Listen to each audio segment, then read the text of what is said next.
सादर अभिनंदन है अपने YouTube channel SRJ Hindi academy में। आप सबों को आज इस वीडियो के अंतर्गत मैं बड़ा ही महत्वपूर्ण विषय अपठित गद्यांश लेकर आई हूँ। अपठित गद्यांश, पद्यांश, पठित गद्यांश और पद्यांश, इन सभी बातों की चर्चा होगी।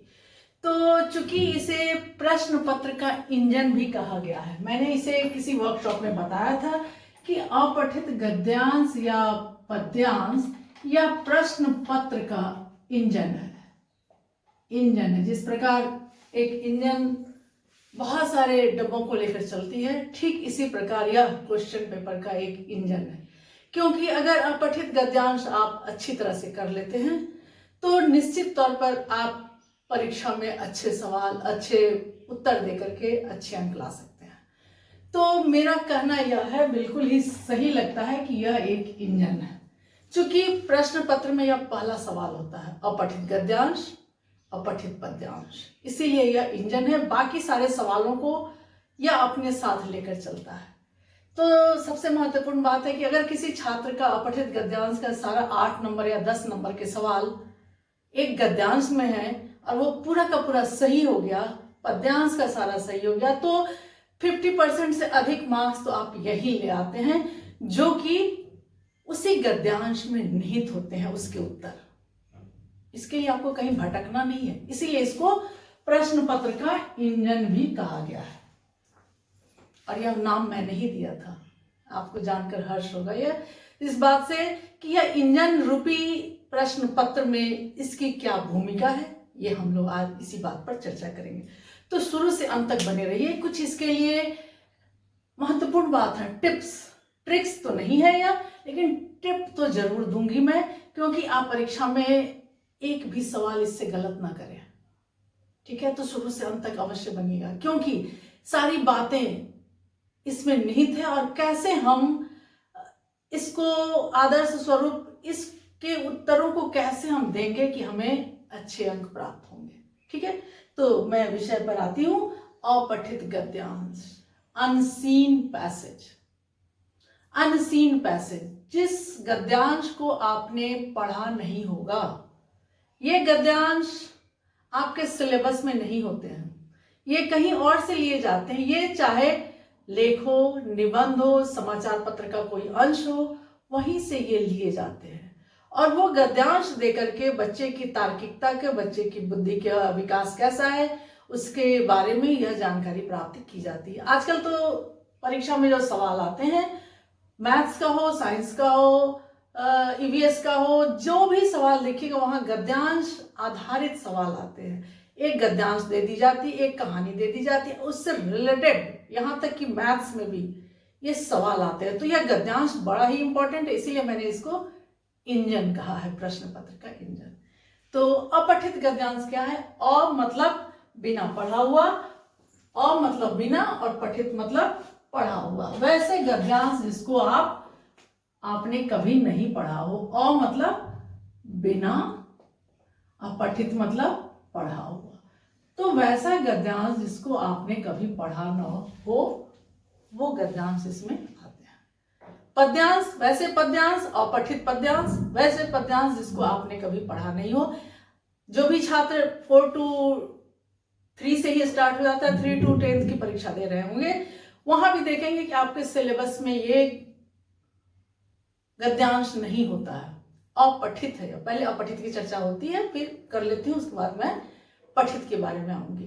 तो अपठित गद्यांश में जहां आपने कभी पढ़ा नहीं, आपको एक पैराग्राफ दिया रहेगा और उससे संबंधित कई सवाल होंगे। सवाल व्याकरण से भी जुड़े होंगे, सवाल उस गद्यांश से ही जुड़े हुए होंगे। यह इंपॉर्टेंट बात है कि गद्यांश के सवाल के उत्तर उसी में निहित होते हैं। तो हमें किन किन बातों का ध्यान रखना चाहिए किसी भी गद्यांश के प्रश्नों को सॉल्व करने के लिए? हमें कुछ महत्वपूर्ण बातें हैं जिसका हमें ध्यान रखना चाहिए। तो सबसे पहली बात है कि गद्यांश उसी के आधार पर ही प्रश्न होंगे, तो हमें सबसे पहले प्रश्नों के उत्तर प्रस्तुत सामग्री में ही निहित होते हैं।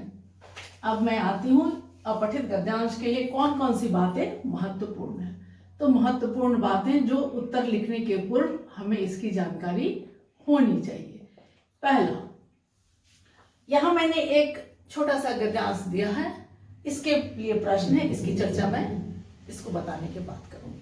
अपठित, इसमें गद्यांश में ही इन प्रश्नों के उत्तर निहित होते हैं, तो उसको हमें क्या करना चाहिए, जो गद्यांश है उसको 2-3 बार, या पद्यांश है उसको हमें 2-3 बार, गद्यांश या पद्यांश को 2-3 बार ध्यान से पढ़ना चाहिए।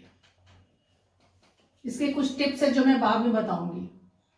गद्यांश या पद्यांश को 2-3 बार ध्यान से पढ़ना चाहिए। दूसरी बात, अगर प्रश्न का कोई उत्तर मिल रहा हो,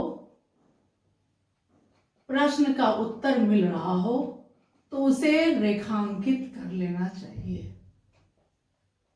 तो उसे गद्यांश में ही रेखांकित कर लेना चाहिए, उसे रेखांकित करें।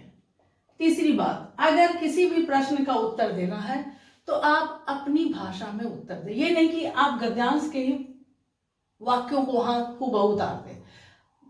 अगर अच्छे अंक प्राप्त करना है तो उसे अपनी सरल, सुबोध और सुगम्य भाषा का प्रयोग करके उस उत्तर को लिखिए अपनी भाषा में।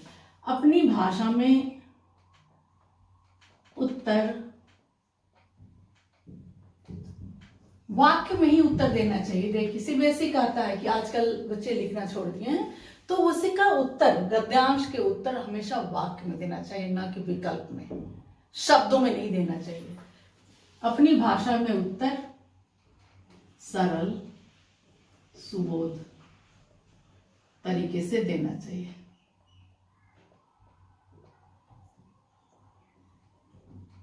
अगली बात यह है कि विराम चिन्हों का अगर प्रयोग नहीं कीजिएगा तो आपके अंक कट जाएंगे, तो विराम चिन्हों का प्रयोग करना चाहिए।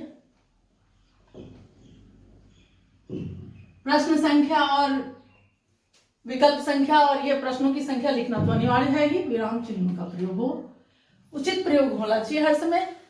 कभी कभी प्रश्नों में शीर्षक के बारे में भी पूछता है, तो शीर्षक का चयन जब करते हैं हम, शीर्षक के बारे में जब इस गद्यांश से संबंधित शीर्षक की बात होगी तो हाँ, उसके प्रारंभ, इसके शुरू के और लास्ट वाले इसमें हमें ध्यान देना चाहिए कि ये इसका मूल भाव हमें क्या बता रहा है, गद्यांश का मूल भाव क्या है।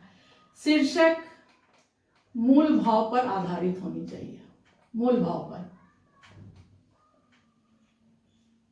और संक्षिप्त एवं संक्षिप्त ये शीर्षक हो, 2 से 3 ही शब्दों का शीर्षक देना चाहिए। अगली बात यह है कि वाक्य को हम ध्यान से पढ़ेंगे और मूल अनुच्छेद की आत्मा क्या कह रही है, इस अनुच्छेद की आत्मा में क्या बात मुख्य है, उसी से शीर्षक का चुनाव करना चाहिए। एक और बात है कि अगर गद्यांश या पद्यांश में मुहावरे, अलंकारों, कहावत इत्यादि उदाहरणों का प्रयोग हो तो उस पर गौर करना चाहिए। अगर किसी भी गद्यांश में अलंकारों, मुहावरों,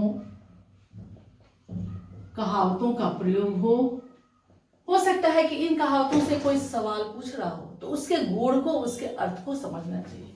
कहावतों को ध्यान से पढ़कर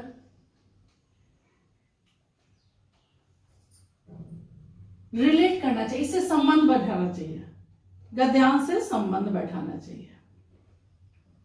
कि यह अगर मान लीजिए आपको किसी भी कहावत का उत्तर नहीं आ रहा है, लेकिन आप अगर उसको कोरिलेट करेंगे तो आपको उसका उत्तर मिल जाएगा, ठीक है।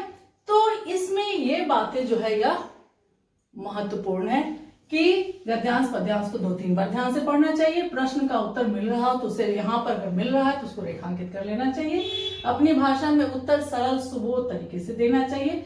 विराम चिन्हों का प्रयोग होना चाहिए। शीर्षक मूल भाव पर आधारित हो और अलंकारों, मुहावरों, कहावतों को ध्यान से पढ़कर संबंध बैठाना चाहिए, ठीक है।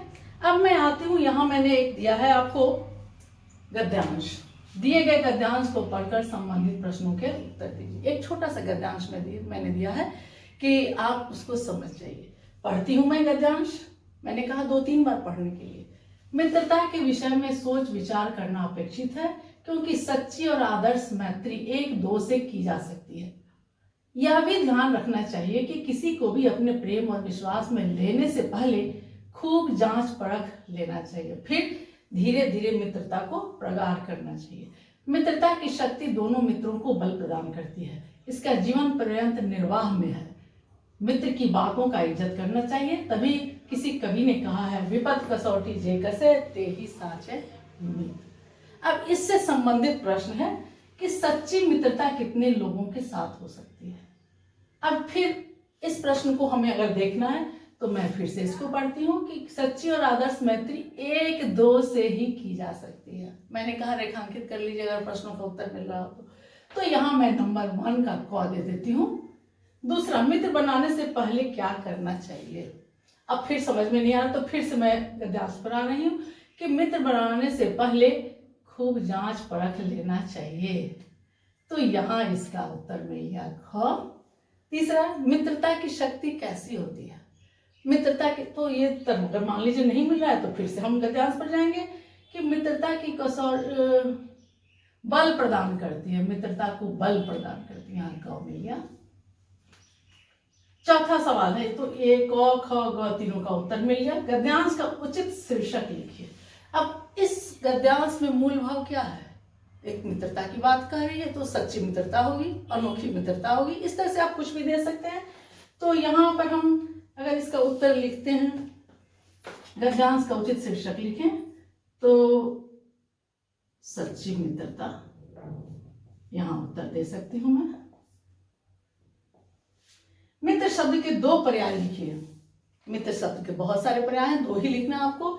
सखा, सहचर, सहपाठी इसके पर्याय है। मित्रता शब्द में संज्ञा है। अगला सवाल है, मित्रता शब्द में क्या संज्ञा है, भाववाचक संज्ञा, तो यहाँ इसको भाववाचक संज्ञा लिखेंगे, लेकिन इस तरह से नहीं लिखेंगे। अब सच्ची मित्रता कितने लोगों के साथ हो सकती है, अगर इसका उत्तर हमें लिखना है तो उत्तर लिखेंगे कि सच्ची मित्रता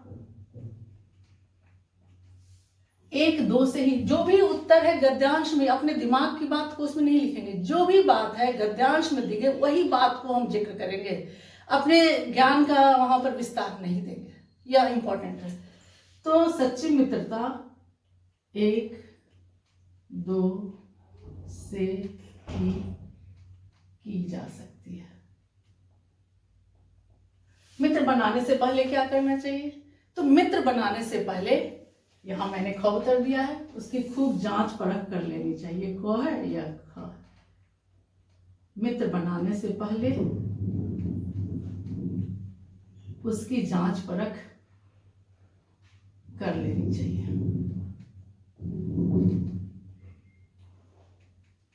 ठीक है। तीसरा सवाल है, मित्रता की शक्ति कैसी होती है, तो मित्रता की शक्ति एक दूसरे को बल प्रदान करती है। इस तरह से आप उत्तर लिखेंगे।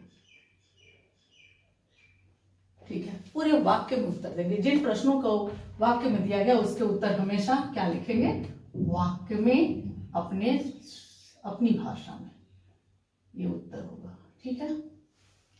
अब आएंगे दूसरे सवाल पर, जहां आप पठित गद्यांश और पद्यांश भी परीक्षा में आते हैं। ये पठित गद्यांश और पद्यांश जो है आपके सिलेबस में जो पाठ सेलेक्ट किया गया है वहीं से निहित होते हैं। तो कोई भी सवाल है, कोई भी पाठ है, वहां से एक पैराग्राफ ले लिया जाएगा, उससे संबंधित प्रश्न होंगे। इसमें सबसे अच्छी बात तो यह है कि इस पाठ की पढ़ाई भी कक्षा में हुई रहती है, तो यहाँ आपको उत्तर करने में कठिनाई नहीं होगी। लेकिन सवाल यह है कि आप उत्तर उसका कैसे लिखते हैं, उसके उत्तर पर ध्यान देना है कि हम उसके उत्तर को अपने शब्दों में लिखें।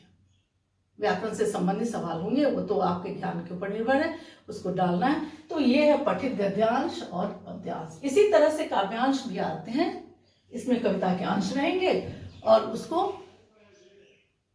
करेंगे हम। ठीक है। एक इंपॉर्टेंट बात और है कि अगर परीक्षा में प्रश्न आता है, कोई भी कॉम्पिटिटिव एग्जाम हो रहा है, तो वहां इसके सवाल जो रहेंगे, तो उसके सवाल को अगर समय कम मिलता है, ये टिप्स है आपका, तो सबसे पहले सवालों को पढ़ लीजिए, क्योंकि वहां समय की कमी होती है। कभी कभी ऐसा होता है कि लंबे लंबे गद्यांश पद्यांश होते हैं, तो सबसे पहले सवालों को पढ़ लीजिए। सवालों को पढ़ने के बाद आप गद्यांश में आएंगे तो तुरंत आपको उत्तर मिल जाएगा। इस बात का को नोटिस कीजिएगा और एक आध अभ्यास करके देखिए कि पहले सवालों को पढ़ने के बाद आपको गद्यांश में उत्तर लेना कितना आसान हो जा रहा है। तो ठीक है, आज के लिए इतना ही। धन्यवाद।